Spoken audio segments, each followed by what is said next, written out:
देखिए, जहाँ धर्म का कार्य हो वहाँ विवादित बयान नहीं आना चाहिए, वहाँ सहयोगी बनना चाहिए। और कुंभ बड़ा दिव्य, बड़ा भव्य हुआ था, बड़ा पवित्र कुंभ हुआ था और दुनिया से इतने लोग आए। अभी तो हम सोचते हैं कम से कम 60 लाख करोड़ के लगभग लोग वहाँ चले गए। आज भी 1 करोड़ लोग आदमी आ रहे हैं, 1 करोड़ से ऊपर आ रहे हैं वहाँ पर दर्शन करने के लिए, स्नान करने के लिए। और तो कोई भ्रम फैला रहा है कि भ्रम किसी भक्तों के ऊपर भ्रम काम नहीं करता है, भक्त भक्त ही होता है।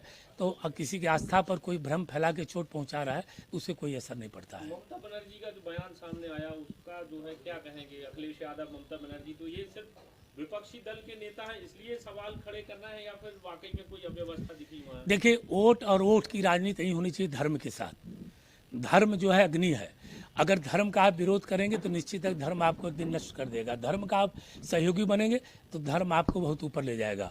तो धर्म किसके अंदर नहीं है। तो ममता बनर्जी अगर बोलती हैं तो उनका खुद ही जो प्रदेश है मृत्यु प्रदेश है। उत्तर प्रदेश तो उत्तम प्रदेश है। उत्तर प्रदेश में अद्भुत कार्य और ऐसा महाकुंभ 40 साल से लगभग मैं भी कुंभ में आता जाता हूँ और दिव्य बड़ा भव्य कुंभ हुआ था, बड़ा पवित्र कुंभ हुआ था। धर्म में कहा जाता है कि नदियों में सूर्यास्त के बाद स्नान नहीं करना चाहिए और सूर्योदय के ब्रह्म मुहूर्त से करना चाहिए। यहाँ तो 24 घंटे स्नान होता है। मन मोर चंगा कटौती में गंगा।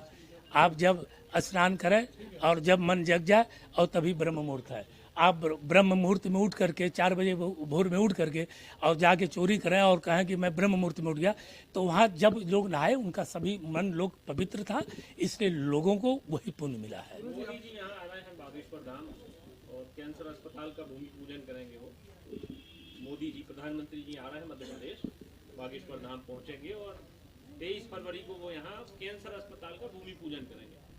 कांग्रेस पार्टी के एक नेता हैं, उन्होंने धीरेन्द्र शास्त्री पर सवाल खड़े किए हैं कि उनको मतलब पीठ पर बैठकर व्यास गादी पर बैठते हैं लेकिन उन्हें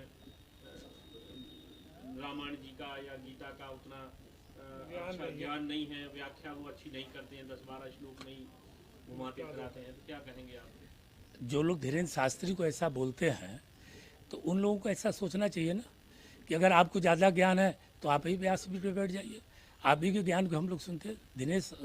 धीरेन्द्र शास्त्री राष्ट्र के लिए अच्छा कार्य करते हैं, धर्म के प्रचार प्रसार करते हैं और वाक युद्ध से बचना चाहिए। विपक्ष के नेता जितना वाक युद्ध कर रहे हैं उतना युद्ध अपने आप के अंदर ये करें कि हमारा पराजय क्यों हो रहा है और मैं कैसे समाज में आकर के फिर पुनः खड़ा हो जाऊं, तो वो धर्म ही उनको खड़ा कर सकता है। धर्म के विरोध में जाएंगे तो नीचे दिन दिन हताश होते जाएंगे और बौखलाहट में ऐसी कुछ न कुछ बोलते जाएंगे, उससे कोई असर नहीं पड़ता है।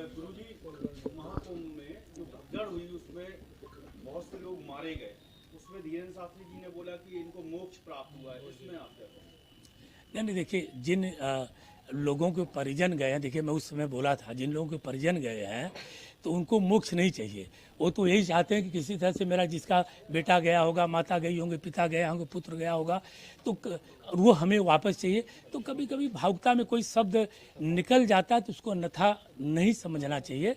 और रही बात की एक समय पर मोक्ष की प्राप्ति होती है, 80 साल 100 साल के बाद आदमी जाता है तो आदमी सह लेता है। तो हम लोग बड़ा अफसोस उसका किए हैं कि उस दिन हम लोग अखाड़े के लोग, हम लोग 2 बजे के बाद हमारे देवता स्नान करने गए और हम लोग तो उस दिन भोजन भी मैं नहीं किया था। हमारे श्री पंचदशनाम आवाहन अखाड़े के सन्यासियों ने भोजन नहीं किया। हम लोग पैदल गए थे अपने देवताओं का स्नान कराने में स्वयं और फिर पैदल यात्रा करके आए स्नान करके। तो बड़ा दुख था। उनके परिजनों के प्रति भगवान से प्रार्थना किया, प्रभु उनके परिजनों की ताकत दो, ऐसी घटना नहीं होनी चाहिए। कैसे ऐसे हो गया?